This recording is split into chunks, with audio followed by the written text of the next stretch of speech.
picture. Picture will help you to what? To remember. If you can give description on what you are seeing on the picture without looking, that's mean you are doing great. Normally, by the end of the cross-section, and I think the one you have learned with Mrs. Aliyah, each one of you should be able to draw the whole entire body, organs and structure. If you are able to do so, that's meaning, congratulations, you become an anatomist. If you are unable to do so, then it is not congratulations, you still need to work a little bit more harder on yourself, okay? So, if you are able to draw everything, the body of the human being, then you have learned perfectly. So, try to look at the picture because the picture will help a lot. Those are the natural curve of our spine that each one of us born with. One we call it convex toward anterior and the other one convex toward posterior. So it depends how are you looking at it. Some people they use both concave and convex, whichever you want. So if I'm looking from the posterior aspect or from the anterior aspect. So from the anterior aspect, the cervical and the lumbar are convex toward anterior. In return, the thoracic and the sacral are what? Convex toward posterior. So toward this way and toward this way. So one region. So how many vertebrae do we have? 33. Some people they have extra one. They're not special, okay? The bone tail, the last one, which is we refer to it by coccygeal. This, some people they have instead of 3 of them, they have 4 of them. So we call them that they have long bone tail, okay? But 33, most of the people they have, and they divide those vertebrae in regions. The very first 7 we call them cervical, so they are 7, and then the next 12 are thoracic. The next 5 lumbar. The next 5 but are fused and they count sometimes as 1 sacral. The next 3 also fused and sometimes they count them as 1. We call them coccygeal. The curve for the cervical and for the lumbar. This is convex toward anterior and toward posterior, and we refer to them by lordotic curves. In return, for the thoracic and for the sacral, the curvatures, we refer to it by kyphotic. So, a condition with the exaggeration of any of those curves of the spine, you're gonna call it lordosis and kyphosis. IS by the end of any terminology word mean condition. So the condition of this person when he has this curve too much that way, we call it lordotic. So do for the lumbar, lordotic. A curve that way exaggerated then will be what? Kyphotic. And not surprisingly, some people they have what? Both condition at the same time, my grandma. Really? Kypho-lordotic. That's what we call it. Or lordokyphosis, whichever you want. So you need to put all of it. My grandma, she died 106. Yeah. And That's the same one that knows every anatomy. year I go visit, she's going like this, like this, like this, to the point she was like this toward the end. Yeah, she has both of them. Kypho-lordotic. Yeah. Any question?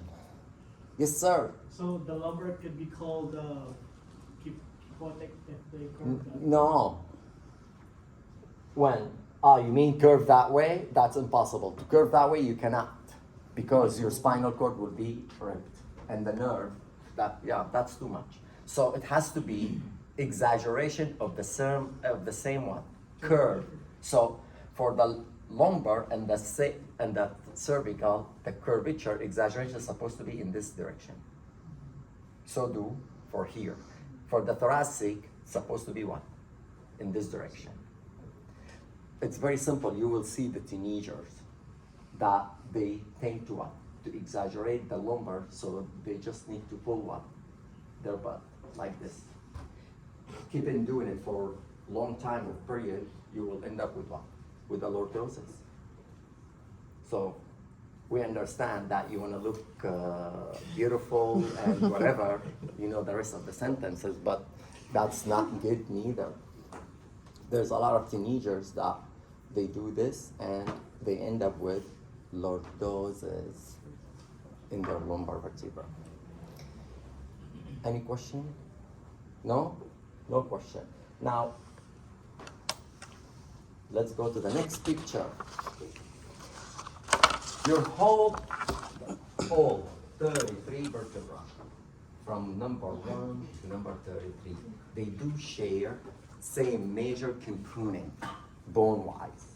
They having the same. Now, there is a small tiny differences between every region, like the cervical are not 100% as what?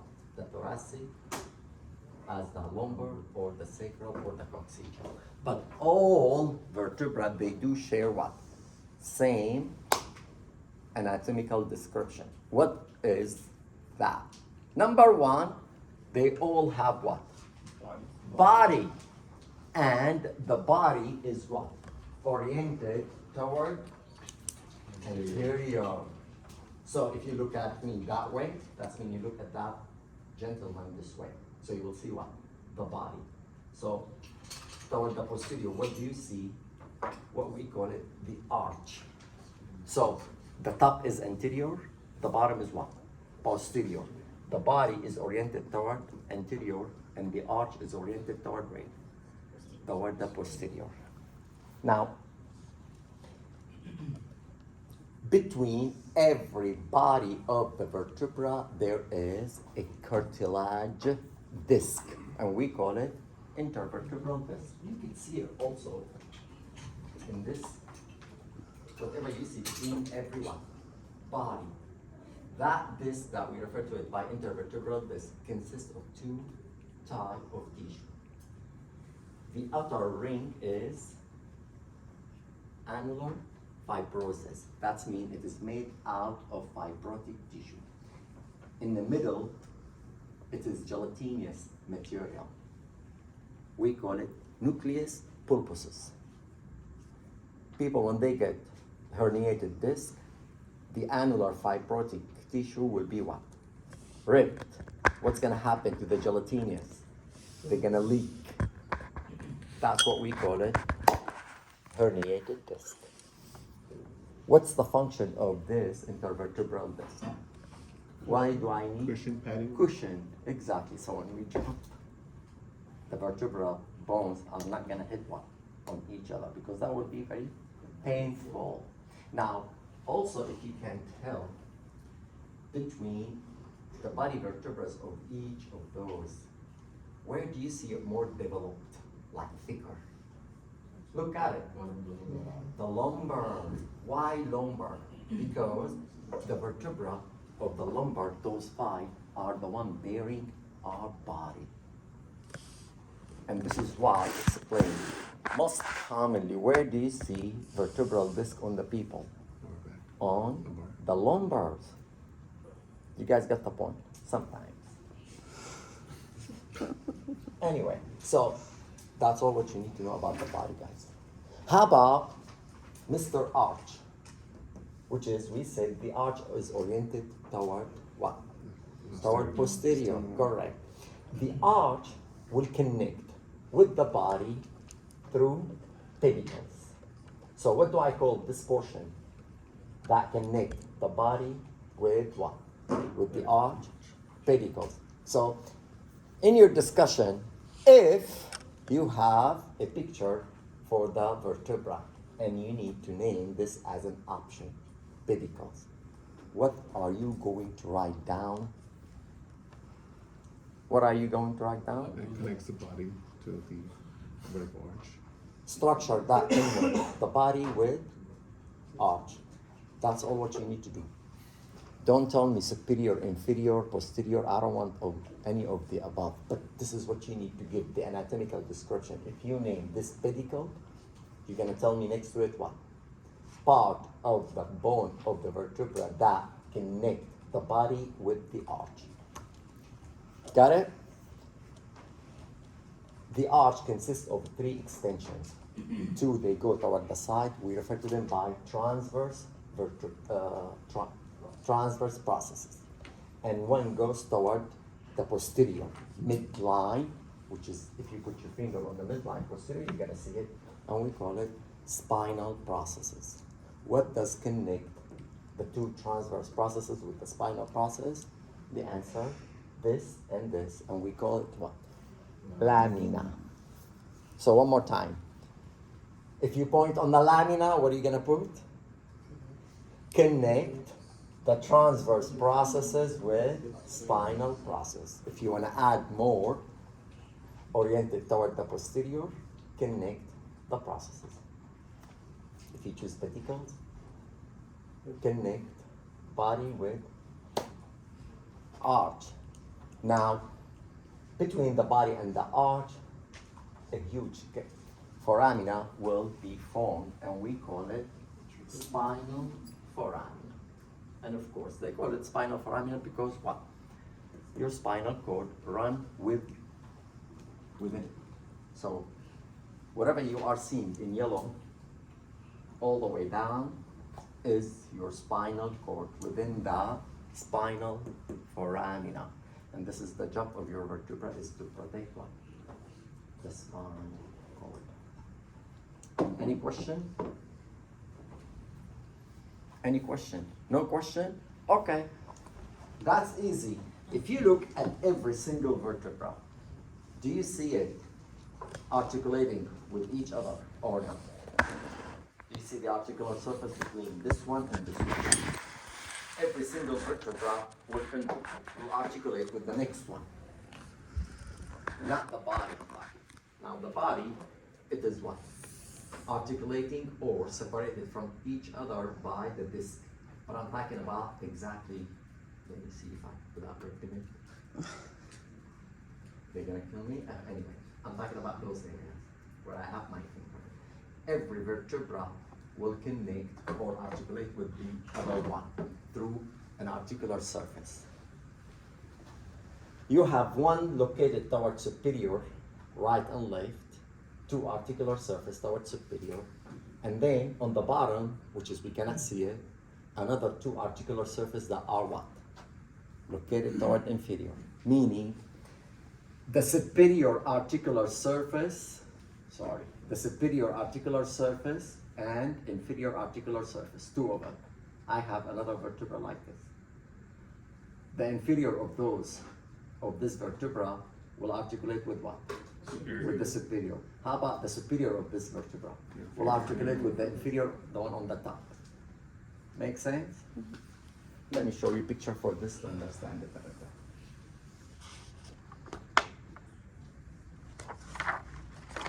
There you go. Every vertebra has what? Superior articular surface and inferior articular surface from both sides.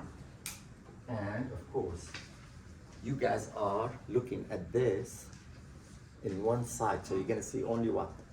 That side, articular surface.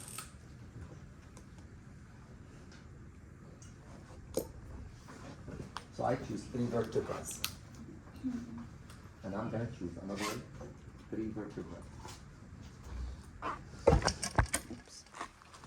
I brought you That's something. all. What is that? They're colored markers. Thank you. There's Don't no ask for colors. 5 points, okay? No. It's 10, but okay. You never win with the ladies. Nope. They're always winner. So, if you look at vertebra numero 4, the inferior articular surface of vertebra number 4, that's the red is the inferior. Articulate with what? With the superior surface for number 5. Now the number 5 inferior articulate with the superior of the number 6 and so on. You guys get the point? Right? Mm-hmm. So, easy? Yes.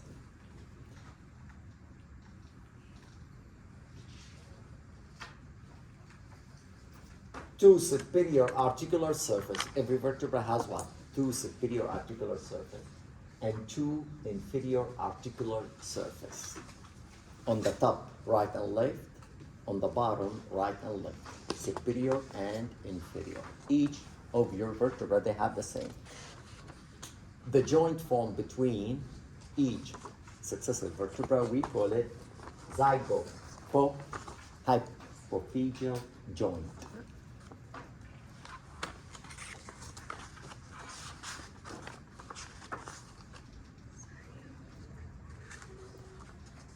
No good there. Let's go to the next picture. What else do we see on each vertebra?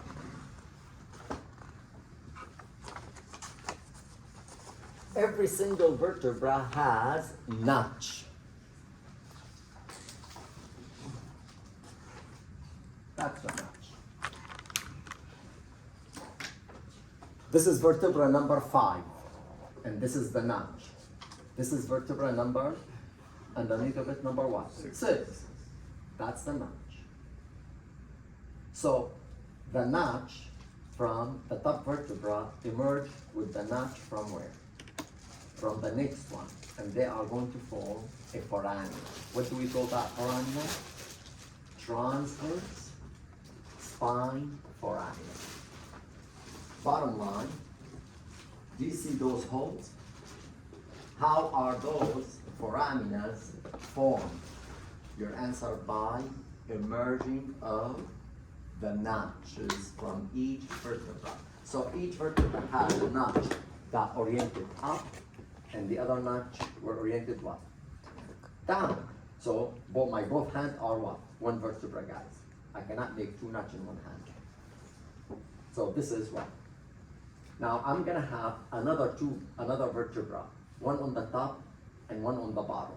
The bottom like this, and the top like this. When they emerge, they're gonna form the notch. No, Karina? Little hard? Close. Close. Karen. No? Karen, Yes. sorry. Do you want me to repeat it? Yeah, actually. Of course. We're gonna take vertebra thoracic number 1 and number 2 and number 3. 3 of them. Actually, you know what? Let's do 2, 3, 4. Better this way. We said each vertebra has notch toward the top and notch toward the bottom. So the vertebra number 2 notch toward the top is this one, and toward the bottom is this one. Now vertebra number 3 has also what? One notch toward the top and one notch toward the bottom. Back.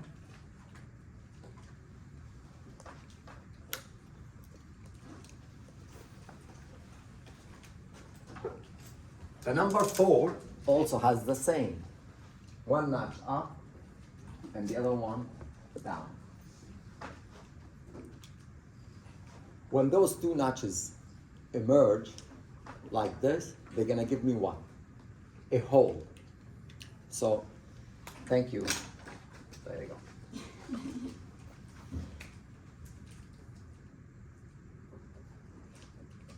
You see? The notches, they're gonna create foramina. We call it a transverse foramina. What do we use those transverse foramina? The spinal nerve that exit.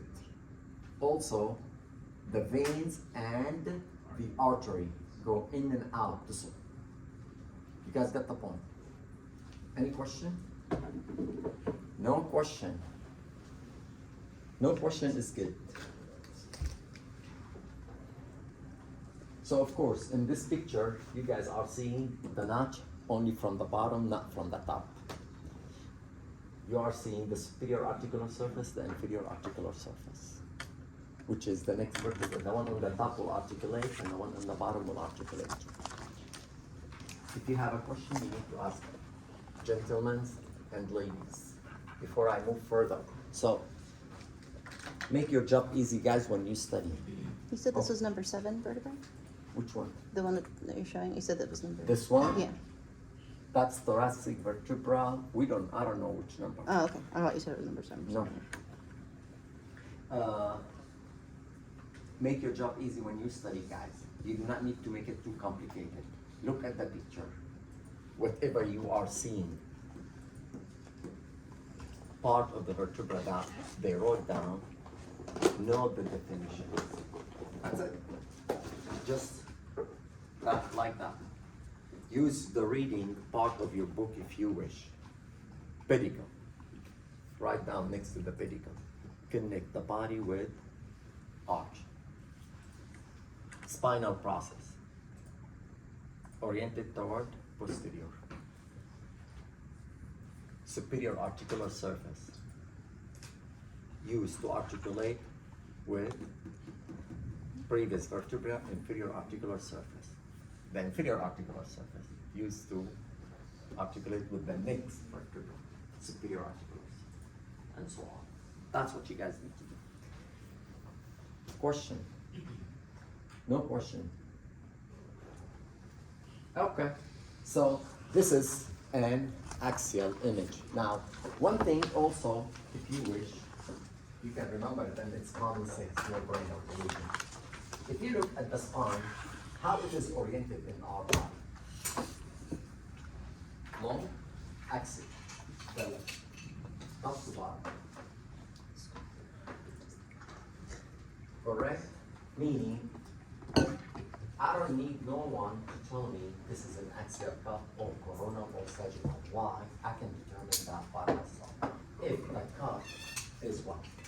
Axial. How many vertebrae are you going to see, sir? If I got axial, like this, I'm gonna see one. Only one. If I cut sagittal, I'm gonna see one. Several of them. It depends how many vertebrae I include in my image. And if I cut coronal, I also what? Get multiple what? Vertebrae. So bottom line, I look at the image. I am seeing one vertebra, that's axial for sure. More than that, you will need to figure it out. Is it sagittal or coronal? Correct? So based on this is what? For sure, it is axial.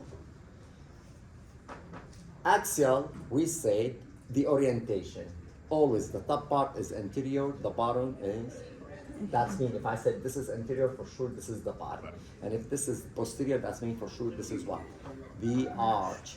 Now, what does connect the body and the arch? What does connect the body and the arch? The answer? Pedicle. Arch consists of how many parts? 2 transverse processes, right and left, and 1 spinal process. What does connect the processes? The answer? Lamina. Between the arch and the body, what do we have? The big hole that spinal cord go through, and this is will be spinal canal. Any question? No question. That's it.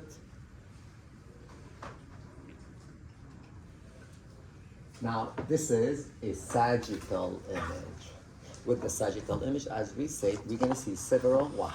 Vertebrae at the same time. This is sagittal image for the lumbar.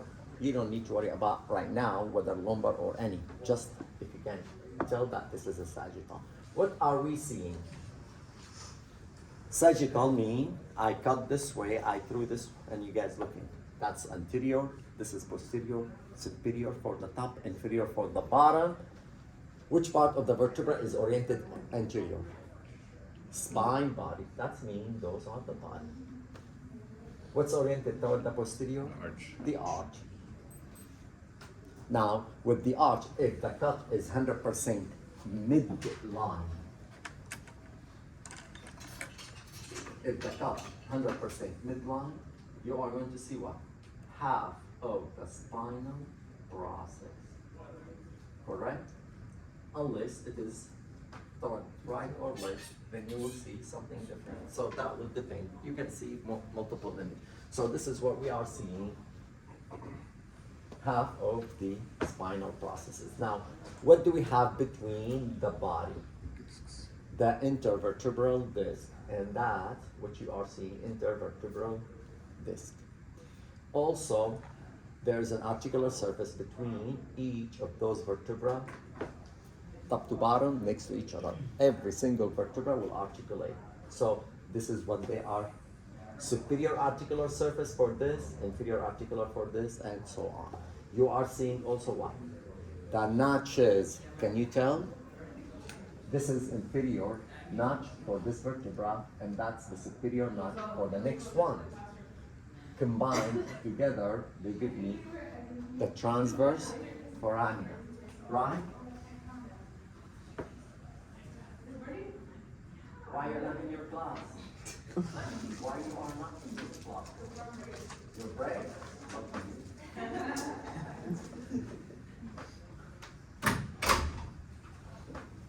So, and of course, the two notches next to each other, they are going to give me what? The transverse vertebra foramina that serve for spinal nerve to exit, blood vessels and vein in and out. Good? Okay. Another sagittal, slightly oblique, and you are, this is CT scan, guys, okay? So that's why you see it different. You don't need to read the CT scan and the MRI. One of them is good, okay? So those are the vertebral body, between them is the disc, the posterior is the arch part, spinal process, and they are showing you the articular surface between each one of them. And this is the joint, the one we refer to it by zygohepipedial joint. This is an image just for the intervertebral disc. As we say, you will need to point on intervertebral disc between the body of the vertebrae, and of course consists of annular fibrosis. This is the fibrotic tissue. In the middle is the nucleus pulposus, which is gelatinous material.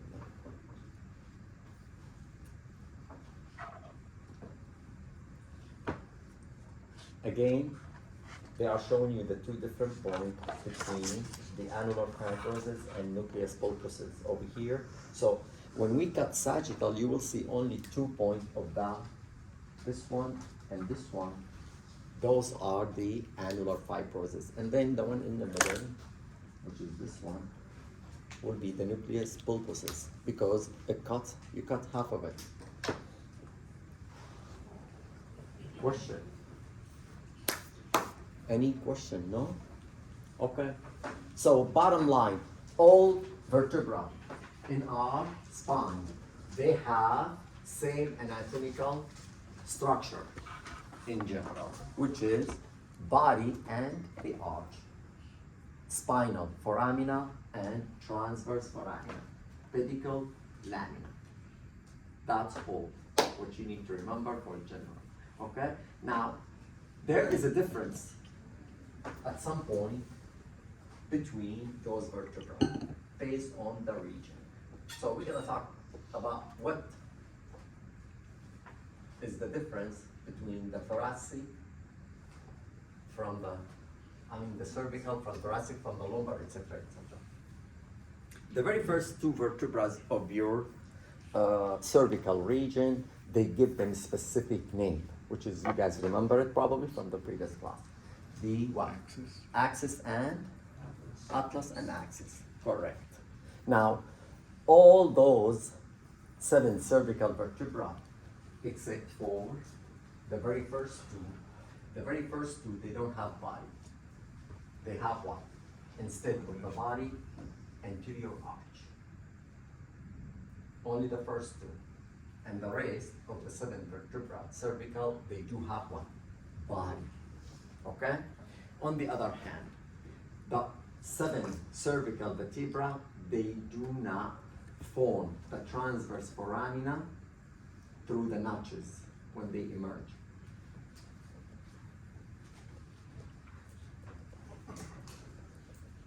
The notches will form the transverse foramina starting from thoracic vertebra number 1 all the way down, except for what? The cervical. The cervical one, they do have a notch on the what? Bottom. On the body or on the arches or the transverse process. If you did not understand, maybe we can look at the picture.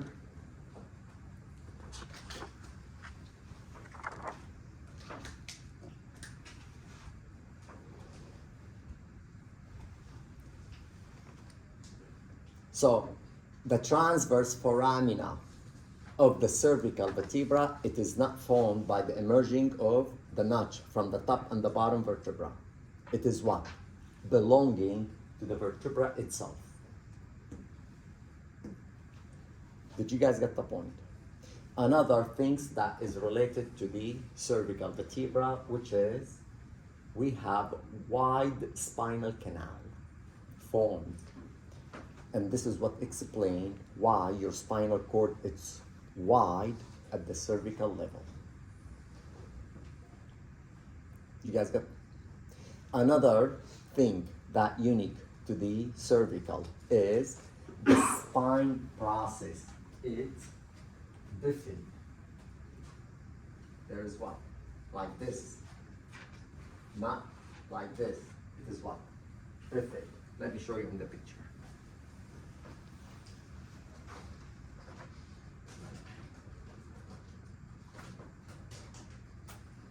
You see the spinal process? This is what we call it what? Bifid. You do not see it at any other vertebral bones. And what else? There's one more thing on the cervical. The longest spinal process belongs to the cervical vertebra, number 7. So 1, 2, 3, 4, 5, 6, 7. That's the longest one. If you flex your head like this, put your finger on the middle and goes down until you pump the biggest one. That C7 level. Okay? Let's summarize the cervical vertebra, what is unique for it. As we said, all vertebrae in your body, they do have what? Body arch, transverse process, spinal process. Correct? Each region has something unique. You can describe it. For the cervical, what is unique? Number 1, the transverse foramina, it is not formed by the notch. It belongs to every vertebra by itself. During the break, if you wish to come and look over on those, you can do so to understand it. Number 2, the spinal canal, it is little wide compared to other regions. And this is what explains why my spinal cord is what? Also wide. Number 3, what's number 3? Bifid, spinal process. Any number 4? No number 4. So that's only 3 things that I need to, okay? Let's add number 4. The very first 2 vertebrae, they give them specific name. Atlas and axis. The very first 2 vertebrae, atlas and axis, they do not have a real body. So they have what? B-I-F-I-D. I think so.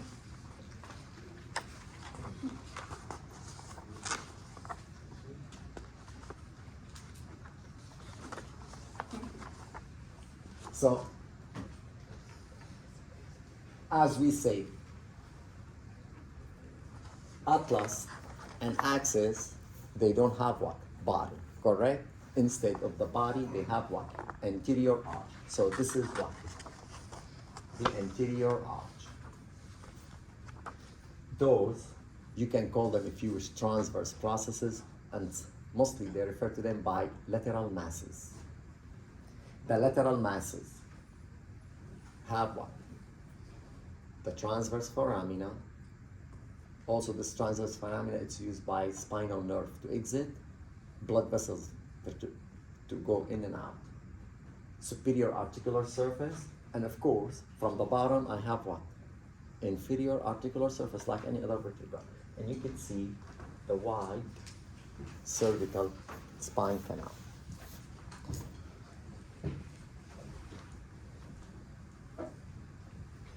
This is an axial cut at the level of the atlas. And we say there is no body, we have what? Anterior arch instead of the body. Two lateral masses. The two lateral masses, they have what?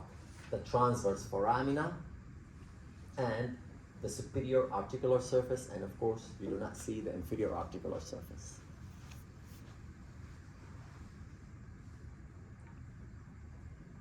I'll come back to this one. Axis.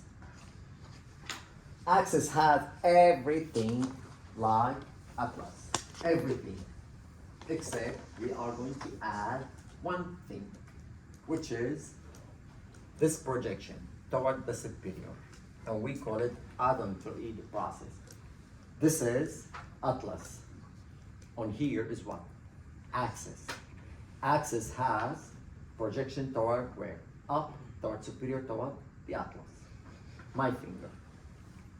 Correct? We call it odontoid process. And of course, this is very important. Correct? You cannot say no if you don't have this. That's the no. No. See? That's very good. So if wife told you, give me $100, you need that odontoid process guarantee. If you don't have it, you're gonna keep what? Give and give. So bottom line, what does articulate with odontoid process? The answer, the anterior arch of the axis, atlas. You guys get the point? During the break, if you wish, you can come and take a look over here, even if you don't see it, but you can come take a look. Yeah, it's too hard to be seen. So,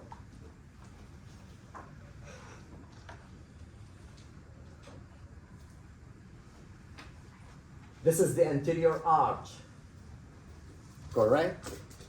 And this is the odontoid process that comes up. So the cut at this level, I have the anterior arch and I have that piece of my odontoid process, and between them is the articular surface. And this is to allow what? To move your head right and left. Good? The rest of the features that belong to the C2 is the same. Two articular surface superior, two articular surface inferior, wide, spinal, foramina, two transverse foramina that belong to it. So everything is what? It is the same. This is a coronal cut, meaning this, and I'm cutting exactly at that level. Correct? If they didn't count for me, how do I count by myself? Can I do so? The answer, yes. Use clue. My clue is this, going up. That's the odontoid process. If this is odontoid process, that means this vertebra will be what? C2. That makes the top is what? C1. Then I can count 3, 4, 5, 6. You guys get the point?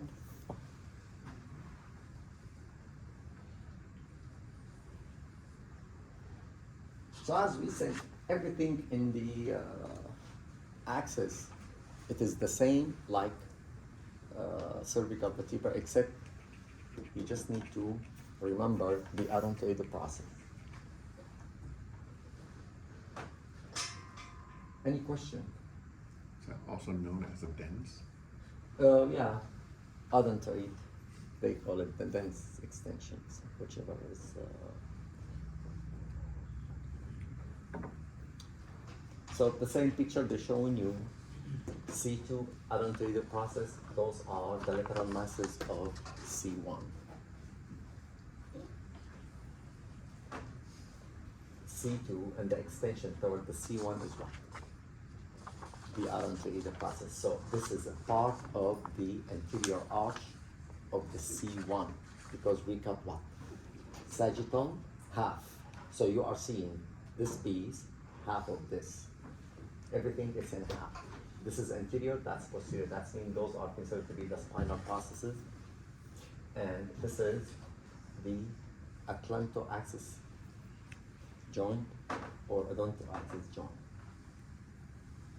Now the rest of the cervical vertebra, meaning other than number 1 and 2, 3, 4, 5, 6, and 7.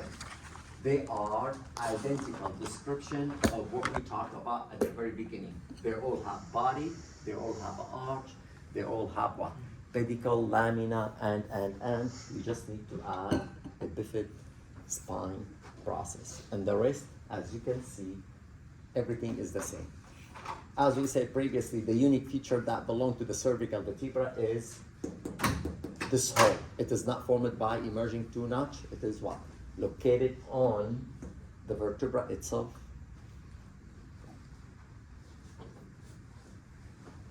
This is what you guys are seeing, one of the cervical vertebra. Body oriented toward anterior, arch oriented toward posterior. The body connected with the pedicle. The arch is connected with the lamina, a bifid spinal process. This is the spinal canal, and we said it is wide enough. Also in this picture, you're not seeing perfectly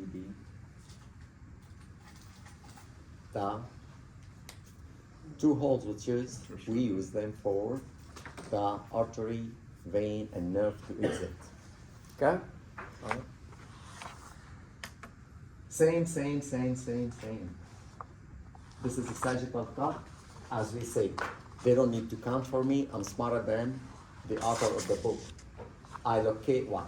The extension toward up, that would be C2. Correct? If this is C2, that means this is the anterior arch of C1. Go further down, 3, 4, 5, 6. And they're showing you the intervertebral disc between them. And if you go toward the posterior, those are the spinal process. We said number 1 and number 2, they don't have a spinal process, neither transverse processes, and that's why they refer to them by the arch, posterior arch. And of course, if you look, the C7 has what? The longest spine process. So when you flex your head, you will see a puppet. So that's, you can use this to count. Physical therapist people, this is the way how they, if they need to do like pressure on specific part, that's what they use, landmarks.